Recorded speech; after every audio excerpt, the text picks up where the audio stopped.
सुंदर अशी दाणेदार मिठाईच्या दुकानामध्ये मिळते तशीच तोंडात टाकताच विरघळणारी फक्त 3 साहित्य वापरून तयार होणारी ही मिठाई आहे। या मिठाईला ना तूप ना खवा ना कुठल्याही प्रकारचा पाक करावा लागत नाही।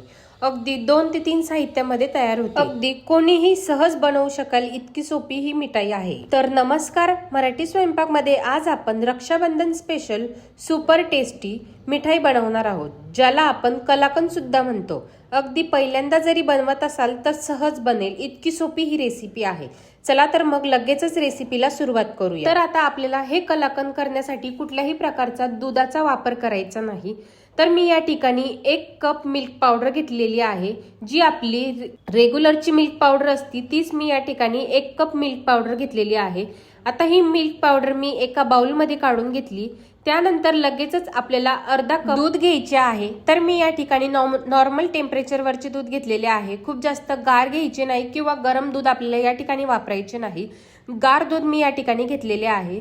आता हे दूध मी उकळून गार केलेले आहे। आता आपल्याला या दुधामध्ये ही मिल्क पावडर चांगली अशी मिक्स करून घ्यायची आहे। आता मिल्क पावडर सुद्धा आपल्याला सहज किराणा दुकानामध्ये मिळून जाते।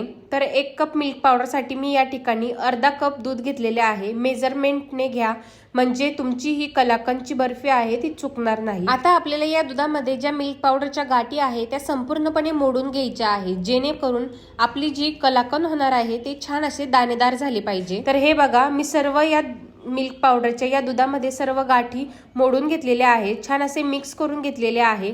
आता त्यानंतर लगेचच आपल्याला या जाडबुडाची कढई घ्यायची आहे। तुमच्याकडे जर नॉनस्टिकची कढई असेल तर ती सुद्धा तुम्ही या ठिकाणी वापरू शकता। तर त्यामध्ये मी साधारण 1 चमचा साजूक तूप घातलं।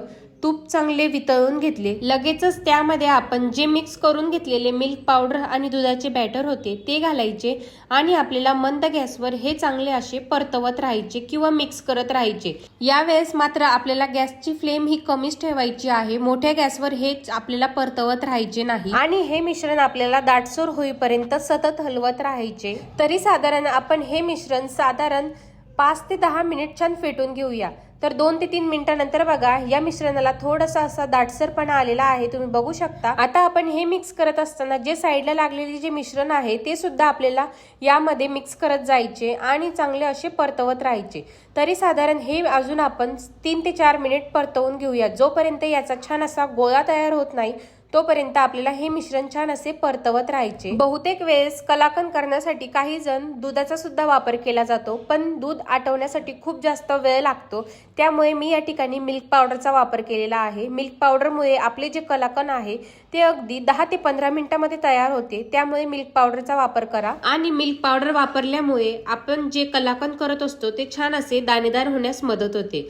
तर 4 ते 5 मिनिट आणखीन मी छान परतून घेतल्यानंतर याचा छान असा गोळा तयार झालेला आहे, तुम्ही बघू शकता। मी जे साईडला लागलेले मिश्रण असते ते असे काढत काढत यामध्ये मिक्स केलेले आहे। छान असा आपला गोळा या ठिकाणी तयार झालेला आहे। आता हा गोळा आपण एका प्लेटीमध्ये काढून घेऊया आणि संपूर्ण गार करून घेऊया। आता या गरम असलेल्या मिश्रणामध्ये आपल्याला लगेच साखर घालायची नाही, नाहीतर साखरेचे पाणी सुटेल आणि मिश्रण असे पातळ होईल। त्यामुळे मिश्रण संपूर्ण गार झाल्यावरच आपल्याला यामध्ये साखर घालायची आहे। तर गार झालेल्या गोळ्यामध्ये आपण या ठिकाणी पिठी साखर घालणार आहोत। तर या ठिकाणी मी पाव कप पिठी साखर घालत आहे। साखरेचे प्रमाण तुम्ही आवडीनुसार कमी जास्त करू शकता। आता हे गार झालेल्या मिश्रणामध्ये आपण साखर घातली, त्यानंतर ही पिठी साखर आणि हे मिश्रण आपल्याला चांगले असे एकजीव करून घ्यायचे आहे, चांगले असे मिक्स करून घ्यायचे आहे। तुम्ही या ठिकाणी वेलची पावडर सुद्धा घालू शकता, मी या ठिकाणी काहीच वापरत नाही। वेलची पावडर किंवा तुम्ही केशरच्या काड्या सुद्धा या ठिकाणी वापरू शकता। आता हे मिश्रण आपण छान असे एकजीव करून घेतलेले आहे। आता आपल्याला हे मिश्रणाचे चांगले असे वड्या करून घ्यायचे आहे। तर त्यासाठी मी या ठिकाणी एका ताटाला छान तूप लावून घेतलेले आहे। आता हे सर्व मिश्रण आपल्याला या ताटामध्ये काढून घ्यायचे आणि चांगले असे एकसारखे असे पसरवून घ्यायचे आहे। तुम्ही या ठिकाणी तुपाऐवजी बटर पेपर सुद्धा लावून घेऊ शकता, मी या ठिकाणी तुपाचा वापर केलेला आहे। तर झटपट बनवणारं आपलं हे कलाकंद या ठिकाणी तयार झालेलं आहे। आपण यामध्ये कुठल्याही प्रकारचं ना पाकाचा वापर केलेला आहे ना खवा किंवा दूध कुठल्याही प्रकारचं आपण साहित्य जास्तीचं आपण या कलाकंदसाठी वापरलेलं नाही। छान असं आपलं या ठिकाणी दाणेदार कलाकंद तयार झालेलं आहे। तुम्हाला जर ही कलाकंदची रेसिपी आवडली असेल तर लाईक करा, तुमच्या मित्रमैत्रिणींना शेअर करा आणि तुम्हाला अशाच छान रेसिपी आवडत असेल तर आत्ताच मराठी स्वयंपाक या चॅनलला सबस्क्राईब करा।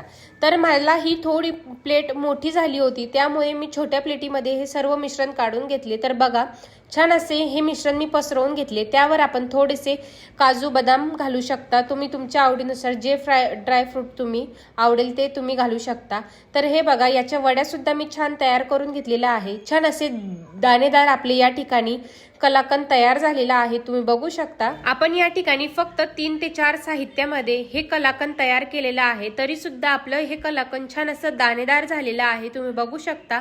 अगदी झटपट आपली ही मिठाई रक्षाबंधन स्पेशल तयार झालेली आहे। तर तुम्ही सुद्धा येणाऱ्या रक्षाबंधनला अशा पद्धतीची कलाकंदची मिठाई नक्की ट्राय करून पहा। कशी झाली ते मला कमेंट करून नक्की सांगा। व्हिडिओ आवडला असेल तर व्हिडिओला एक लाईक नक्की करा आणि अशा छान व सुंदर रेसिपी पाहण्यासाठी मराठी स्वयंपाकला आत्ताच सबस्क्राईब करा। तर पुन्हा भेटूया अशाच सुंदर रेसिपी सोबत, तोपर्यंत धन्यवाद।